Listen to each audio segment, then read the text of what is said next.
Hydro One will be doing some work on Cayuga Road over the summer months. They will be upgrading 2 kilometers of distribution line on Cayuga Road between 5th Line and 6th Line, and 1 kilometer of line on 6th Line Road to accommodate load growth in the area.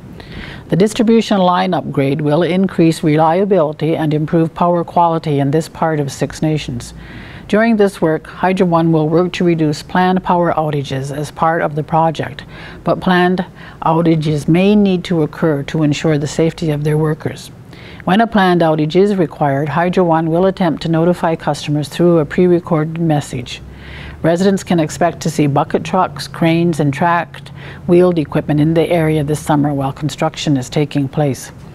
Prior to commencing construction, vegetation management work will occur to trim or remove vegetation that could impact the safe operation of the power lines or that could impede the construction work.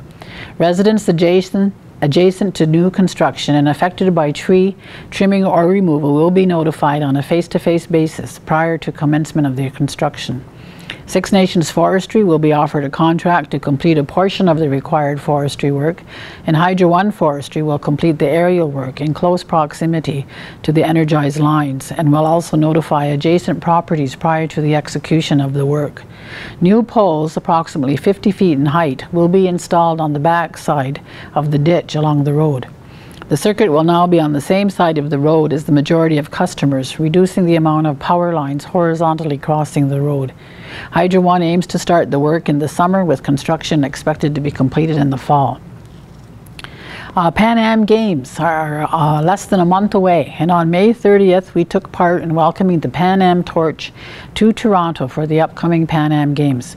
The torch is now traveling throughout Ontario, and it will be in the Hamilton area on June 21st, and both Johnny Paulus and Cher Obadiah from Six Nations will be some of the torch bearers. We will also be taking part in the opening ceremonies of the Pan Am Games, which will take place in Toronto on July 10th. On July 15th, there will be an unveiling of the Tom Longboat statue at Harbourfront in Toronto. This statue, which is being done by former Chief Dave General, will remain at Harbourfront during the Games, and it will be relocated to Six Nations once the Games are over. And we hope to put it in the recreation area somewhere. On July 24th, we will be holding a festival at Chiefswood Park with a number of our local entertainers. There will also be many opportunities for our musicians, artists, and crafters to display their talents both in our community, in Hamilton, and in Toronto. There will be an Aboriginal pavilion located at Fort York near Exhibition Park in Toronto, which at that time will be called Pan Am Park during the Games. We will also be conducting many lacrosse and traditional games activations at the Aboriginal Pavilion throughout the Games. On July 18th, we will be having another concert at Chiefswood Park, and it is came about as a result of an event that some of us attended on missing and murdered Indigenous women in February.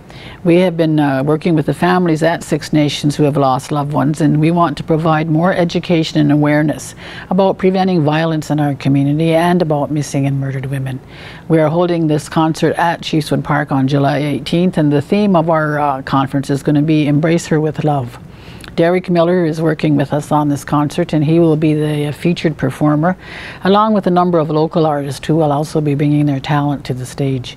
We will also be having space for information booths, crafts vendors, and food vendors. So if anybody wants to put a booth up there, please contact our office. We will have a poster out soon, but in the meantime, please save the date. It's July 18th at Chiefswood Park. On June 19th, 20th, and 21st, the Shrine Circus will be taking place at Ancaster Fairgrounds. And we were approached by the Shrine Circus to see if we wanted to have a special section for Six Nations. And we have chosen a section for Saturday, June 20th at 7:30.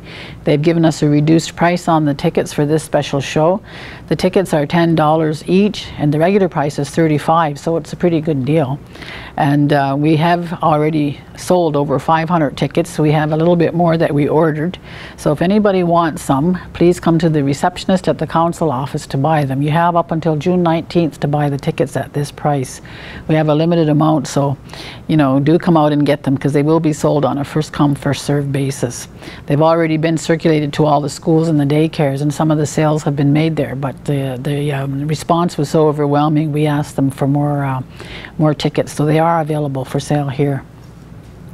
The Red Barn, which is the children's creative workshop that's been held here for a number of years, is going to be held again this year, and it is for children from ages 9 to 14. It will be held from July 13th to 17th and July 20th to 24th from 9 a.m. to 1 p.m. at the Sour Springs Longhouse on 3rd Line. The cost is $20 per child per week, and they must have a health card number. Registration will take place on Solidarity Day, June 21st at Chiefswood Park, at the Iroquois Plaza on Friday, June 26th from 10 to 2, and at the Great Atrium on Friday, July 3rd, 2015 from 10 a.m. to 2 p.m.